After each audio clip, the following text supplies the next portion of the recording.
Explore generative outcomes. In this video, we'll explore generative outcomes.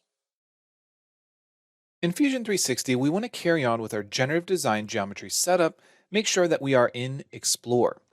If you've exited Explore during the solve, you can always navigate back to it from your generative design workspace by selecting Explore Generative Results. Once in the Explore workspace, there are several different areas that we want to make sure we understand, and that way we can identify the best possible solution for our design. In this case, we first want to talk about the toolbars at the top. We have a couple different display options. By default, it'll be set to thumbnails, but we can also include the properties view, which will give us additional information about each of the studies. This will be things like whether or not it converged or completed, the material, the orientation, if we're using something like additive manufacturing or casting, whether or not we picked a specific manufacturing method, and any of the other associated metadata that goes along with each of these studies.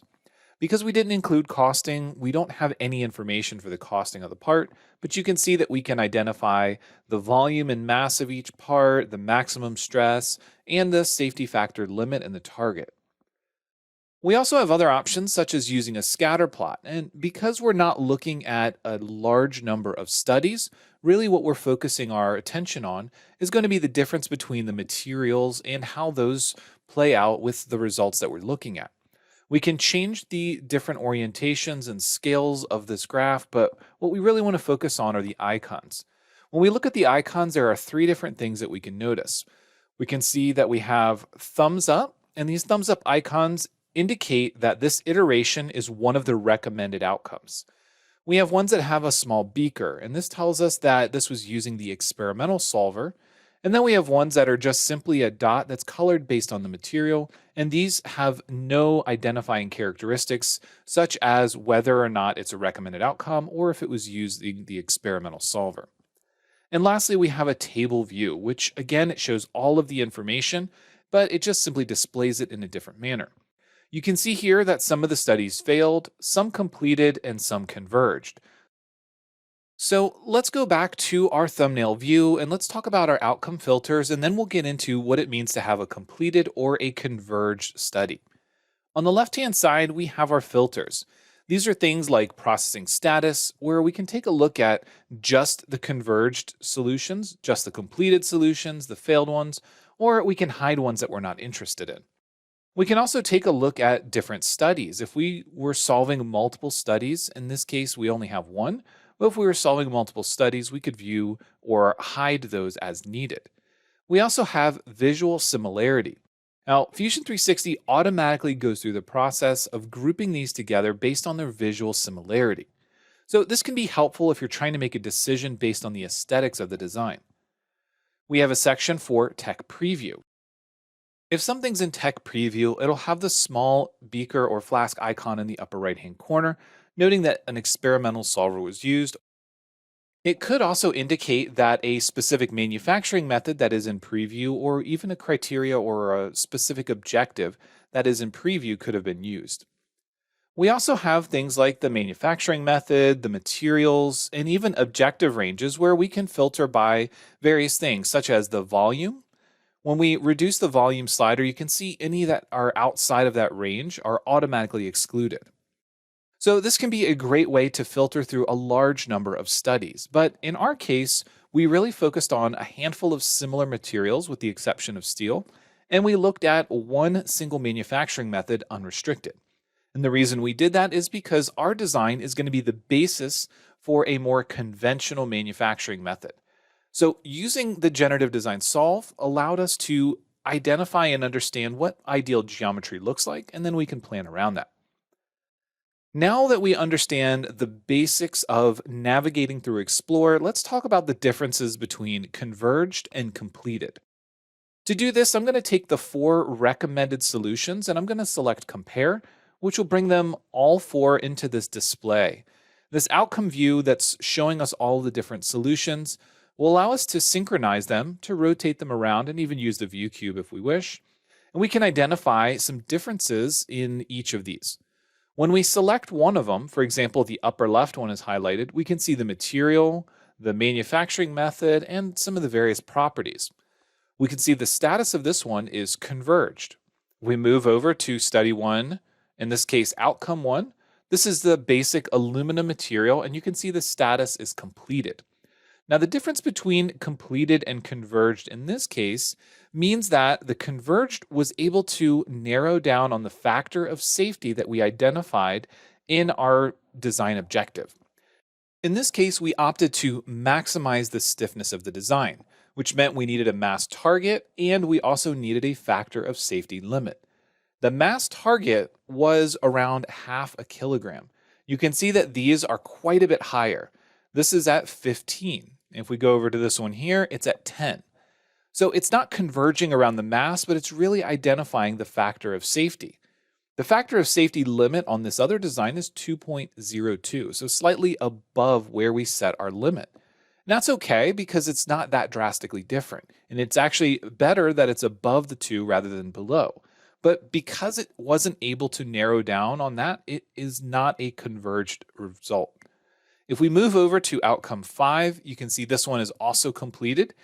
And you can see this one has completed, which is a final version, and not converged, but even though it was able to get close to that factor of safety, there are other characteristics that allowed it to be completed rather than converged. And then we have outcome 9. This one is also converged, and this is the aluminum 7075. You can see that we have the factor of safety at 2, we have the mass at 17 kilograms, and we can see the displacement in this one is 0.98 millimeters. We can see the steel one is a much lower displacement, and the basic aluminum one is also a fairly low displacement. And then you can see that outcome 17, study 1, which is aluminum A356, this one has 0.47 millimeters for its displacement. So as we're looking at these designs, we need to make a decision which one we want to go forward. And that can oftentimes be an extremely complicated task, because we are using these as the basis for a new design. And by that, I mean, we want to just take the geometry that we have here, we want to replicate it in a way that's easier for us to manufacture. We want to take the design elements of all 3 of these and see if we can incorporate them in some sort of more traditional manufacturing method. And while that is not the single workflow that we have with generative design, it is one of the workflows or possibilities. Because of that, I'm going to take a look at all 3 of these, and I want to look at the similarities. All 3 of them have roughly 3 of these tubes on the backside for support, even though there's slightly different geometry in each of them, but they all have very similar geometry going into that area. So all 3 of them are pretty close there. As we get to the middle section of the frame, they all have this large triangle. So this large triangle coincides with the position where the frame starts to bend back in towards the steering stem.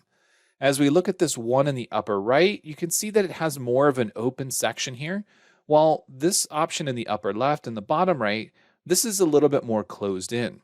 So as I'm looking at these, even though the upper right one is not converged, I think I want to take a look at that one a little closer to see if this is going to be a good option for us. Because of that, I'm going to use the X in the upper right-hand corner of the other studies, and I want to make sure that I pick the correct one. So we can see here that outcome 1 and outcome 5 are very similar in nature. There might be some other differences that are not immediately apparent, but they are very similar. They have this brace that goes across, they are connecting to the stem in similar ways, and ultimately the geometry of the triangular or truss sections are very similar. So the one that I would want to pick to continue to work with would be the one that has the cleanest geometry. There are different ways in which we can get these as a 3D design that we can continue to work with in Fusion. One of those methods is to export it as a 3D design, and the other method is for us to export it as a 3D model. Both options will work just fine. In most cases, you'll be creating a 3D design from the outcome rather than a mesh, simply because it's easier to work with in that manner. But what I want to do is I want to rotate around, interrogate, and inspect this design to make sure that I am happy with the results. There are some areas where we will need to make sure that we make adjustments. For example, this crease right here, if I change from the design preview to the mesh preview, that crease is more apparent with the shadowing, and this is exactly where one of our obstacles was. So you can see the obstacle stops there at a sharp corner, and the frame starts to generate around that corner. What this means is when we go back to the design, we're likely going to get a sharp corner or crease there because those obstacles that we created, that geometry actually gets subtracted once the body has been created. There are other areas that I'm going to have to work on. I want to connect to the stem a little bit higher, but if we take a look at our starting shape, it started fairly low and it really didn't venture too much higher than that. So another change we could make is to change the starting shape to actually taper up a little bit if we wanted to rerun this study. But everything else looks pretty good. All the results are nice and smooth. And if we want to, we can always explore earlier iterations by taking the thumb mark at the bottom right hand corner and just simply dragging it back to earlier iterations just to see what it looked like earlier in the design process. We can see here there's a little bit more material, and if we use our stress view, we can see areas of low stress concentration pretty much everywhere. We can see what the mass is, the maximum stress, and we can see the factor of safety and the displacement values and see how those change as the iterations progress. In this case, the number 49 iteration looks pretty good, so I'm going to go back to a model view, back to the design preview, and I'm pretty happy with those results. I'm going to put a star to add this to my favorites, and adding it to my favorites means that when I go back and I take a look at all the different designs, I can filter them out by looking just at my favorite designs. Using those favorites can be a good way for us to quickly and easily explore the different options. When we take a look at our filters, we also have some additional options for recommended settings, and then we have a settings option where we can toggle on and off some of the other outcome filters and properties. For me, though, however, I do like the fact that I have all four of these that are very similar. And again, the one that I want to choose is that base aluminum, which ends up being outcome number one. And that's going to be the option I'm going to move forward with for all of the rest of the work on this frame. If you have solved your own version of this frame and you want to continue on with a different one, that's perfectly fine. All of the different outcomes and settings that we're going to use will be the same regardless of which option you choose, but this is going to be the one that I move forward with. At this point, there's nothing that we really need to save or change, but it is always a good idea to work and explore and understand all the different options that you have in terms of filtering and viewing all the different studies that we've generated, and make sure that you do have your design saved before moving on.